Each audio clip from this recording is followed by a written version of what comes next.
Friends, Andhra తమిళమ్మాయి world 777 1 week అయిపోయింది video పెట్టి. ఈ రోజైతే వీడియో పెట్టేద్దాం అనుకున్నాను. అది కూడా పూజా వీడియో. తులసమ్మను కొత్త తులసమ్మ తెచ్చానండి. పాత తులసి కోట్లో వచ్చి ఆకులన్నీ ఎక్కువ రాలిపోతుంది. చెట్టు పెడితే అస్సలు డెవలప్మెంటే కావడం లేదు, చిన్నదిగానే ఉందండి. ఎందుకు అలా అవుతుంది ఆ సిమెంట్ తులసి కోటలో? ఇంతకుముందు కూడా అలాగే జరిగింది.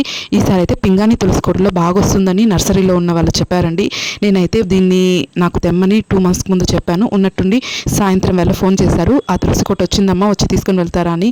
కానీ నాకేమో ఇంట్లో ఉందే, ఏం చేద్దాం అనుకున్నా. ఏదైతే అయింది తెచ్చుకుందామని తర్వాత తెచ్చుకున్నాను. నర్సరీలో ఉన్న వాళ్ళంతా మాకు తెలిసిన వాళ్ళే. ఏదైనా కొత్త చెట్టు కానీ బాగా వచ్చిందంటే కాల్ చేసి చెప్తారు, మీకు కావాలా తీసుకోండి అని. ఇలా ఒక్కొక్కసారి నర్సరీలో ఉన్న వాళ్ళు కూడా హెల్ప్ చేస్తారు. ఇంకా తులసి కోట అయితే తెచ్చుకున్నాను. ఇంకా సాయంత్రం పూజ అంతా చేసుకున్నానండి నెమ్మదిగా ప్రశాంతంగా. సాయంత్రం మార్నింగ్ నుంచి పూజ పటాలు అవన్నీ తుడవడం, క్లీనింగ్ చేయడం, ఇంకా ఈ తులసి కోట అంతా కూడా బాగా శుభ్రంగా కడిగి అమ్మవారిని పూజించాను. చాలా నెమ్మదిగా ప్రశాంతంగా పూజ చేసుకున్నానండి. ఈ ప్రశాంతత నిజంగా ఎక్కడ దొరుకుతుందో లేదో కానీ పూజ చేసుకునేటప్పుడు మాత్రం మనసు అనేది అంత నిర్మలంగా ఉంటుంది. So friends,